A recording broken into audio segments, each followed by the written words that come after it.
आज वीडियो में हमने पढ़ा था force and work same direction में है, इसीलिए बार बार हम बोल रहे थे in the direction of force. अगर दोनों के बीच में डायरेक्शन चेंज हो जाता है तो उस कंडीशन में वर्क डन भी चेंज हो जाएगा। तो आज हम पढ़ेंगे different cases of work done when the force applied on the object is different. अगर कोई ऑब्जेक्ट कोई पर्टिकुलर डायरेक्शन में ट्रैवल कर रहा हो तो उस कंडीशन में फोर्स जो अप्लाई हो रहा है वो एक एंगल में है। जैसे आप एक एग्जांपल देख रहे हैं, एक चाइल्ड टॉय कार को पुल कर रहा है ऐसे, तो इसके लिए वो उसने फोर्स अप्लाई किया है। तो फोर्स के डायरेक्शन क्या है? वो हाथ से स्ट्रिंग को खींच रहा है, तो वो डायरेक्शन फोर्स है। ये वाला जो डायरेक्शन है ये फोर्स है। लेकिन कार का मूवमेंट किस डायरेक्शन में होगा? कार का होगा डायरेक्शन ऑफ मोशन इस साइड में। कार मूव करेंगे हॉरिजॉन्टली ऑन द फ्लोर। इन दोनों के बीच में एक सर्टेन एंगल आ गया, इसको हमने लिया है theta. Theta is just a symbol, कुछ भी वैल्यू हो सकते हैं। थीटा मीन्स एंगल, इन दोनों के बीच में जो एंगल हुआ इसको हम बोलेंगे थीटा। इन दोनों के बीच में मतलब direction of force and direction of motion, दोनों के बीच में थीटा। थीटा का हम कैसे रीड करेंगे इसको? Theta. Now we have to find out how much work done. इसके लिए हमें जितना भी कंपोनेंट्स है उसको एक्स डायरेक्शन में निकालना होगा, क्योंकि उस डायरेक्शन में ही हमारा ऑब्जेक्ट मूव कर रहा है ऐसे। अभी देखिए S is already in the x direction. S जो है वो ऑलरेडी डिस्प्लेसमेंट एक्स डायरेक्शन में ही हो रहा है, लेकिन हमें एफ जो है, एफ को एक्स डायरेक्शन में नहीं है, वो इस साइड में है। तो इसको हमें एक्स डायरेक्शन में निकालना होगा। एफ को एक्स डायरेक्शन में निकालने के लिए एक ट्रायंगल लेते हैं। ये है हाइपोटेनस, ये बेस है और ये हाइट है। और ये थीटा क्या है? एक एंगल है हॉरिजॉन्टल और बेस के बीच में। और बेस क्या है? ये बेस है कंपोनेंट ऑफ एफ, जिसको हम एफ एक्स से रिप्रेजेंट कर रहे हैं। ये एक्स डायरेक्शन में है जो फाइंड आउट करना है। फाइंड आउट करने के लिए हम कॉस थीटा का फॉर्मूला अप्लाई करते हैं। Cos theta equal to base by hypotenuse. Base क्या है हमारा? एफ एक्स और हाइपोटेनियस है एफ। तो इसको अगर हम क्रॉस मल्टीप्लिकेशन करेंगे तो F cos theta equal to F X. तो अब वर्क डन का फॉर्मूला लेते हैं हम। Work done equal to force into displacement. यहाँ फोर्स चेंज हो जाएगा, तो फोर्स की जगह हम क्या लिखेंगे? F cos theta. कहाँ से लिया हमने? इधर से। इधर एफ क्या होगा? F X equal to F cos theta. तो F cos theta into S equal to क्या हो जाएगा? F S cos theta.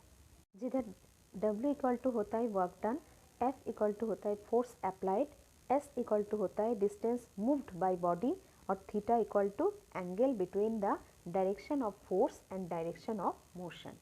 मैं इसी से रिलेटेड आपको बता दूं, कॉस थीटा एक रेशियो होता है। ये जो कॉस थीटा है ये एक रेशियो है, एक फिक्स्ड वैल्यू होता है। थीटा जैसे जैसे चेंज होगा, थीटा मीन्स आपको पता है एंगल, कॉस थीटा के वैल्यू भी वैसे वैसे चेंज होगा। कॉस 0 डिग्री का वैल्यू होता है 1, कॉस 90 डिग्री का वैल्यू होता है 0 एंड कॉस 180 डिग्री का वैल्यू होता है -1। ये आपको लर्न करना पड़ेगा, बहुत इंपॉर्टेंट है। तो अभी कुछ केस के बारे में हम डिस्कशन करते हैं। नंबर 1 केस है when force is applied perpendicularly to the direction of motion of the body, then work done is equal to 0। एक एग्जांपल लेते हैं। जो एग्जांपल हम देख रहे हैं कि a porter carrying weight on top of his head.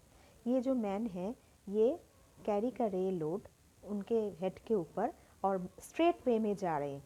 तो इसमें क्या हो रहा है? तो वो जो आदमी है वो हॉरिजॉन्टली मूव कर रहे हैं इस साइड में, उसका डायरेक्शन ऑफ मोशन किस साइड में है? इस साइड में। और फोर्स जो है वो वर्टिकली मूव हो रहा है इधर। तो इन दोनों के बीच में मतलब फोर्स एंड डिस्प्लेसमेंट, ये दोनों क्या है? परपेंडिकुलर है, 90 डिग्री एंगल में है। तो इस बार थीटा इक्वल टू क्या होगा? 90 डिग्री। और हमें पता है कॉस 90 डिग्री इक्वल टू 0 होता है। जनरल फार्मूला था W equal to F into S into cos theta.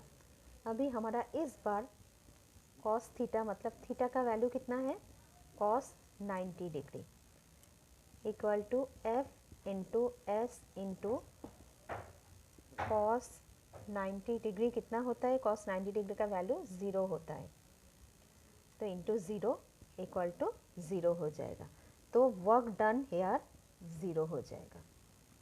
वो पर्सन कितना भी चाहे मेहनत कर रहे, कितना भी चाहे बोझा उठा रहे, लेकिन उसका वर्क डन 0 होगा। तो इसका रिलेटेड एग्जाम्पल ले लेते हैं। A man carrying a suitcase horizontally on his head and moving straightway is not doing any work because force and displacement are perpendicular to each other. When force is in same direction to the direction of motion, this is case number 2.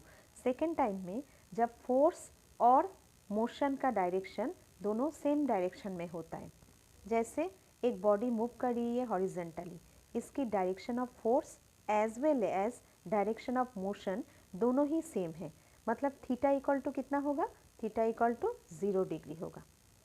इसे general formula में हम put करेंगे W equal to F S cos theta, तो F S cos 0 degree, cos 0 degree होता है कितना, cos 0 degree होता है 1, तो एफ इंटू एस इंटू 1 मतलब W equal to F into S. This formula is applicable only when force and displacement are in same direction. क्या है, when an apple falls towards the earth, the direction of motion of the apple and that of the force are same. Case number 3 क्या है, when force is in opposite direction of motion of the body, मतलब क्या होता है, force की direction जो भी है, जैसे अगर फोर्स इस डायरेक्शन में है तो कि ऑपोजिट डायरेक्शन में बॉडी का मोशन होगा। राइट साइड में अगर फोर्स का डायरेक्शन है तो लेफ्ट साइड में होगा बॉडी का मोशन, तो इन दोनों के बीच में जो एंगल होगा वो होगा 180 डिग्री। ये आपको दिखाई दे रहा है, इधर 180 डिग्री एंगल हो रहा है और कॉस 180 डिग्री का वैल्यू हमें पता है -1। केस नंबर 3 का एग्जाम्पल लेते हैं। Example, a person walking down the stairs with load on its head, the work done is negative as the force applied on the load is in opposite direction to its displacement। तो इधर इनका displacement हो रहा है और उधर load ऊपर की तरफ जा रहा है, ये दोनों का एंगल 180 डिग्री होगा, तो वर्क डन क्या हो जाएगा, नेगेटिव।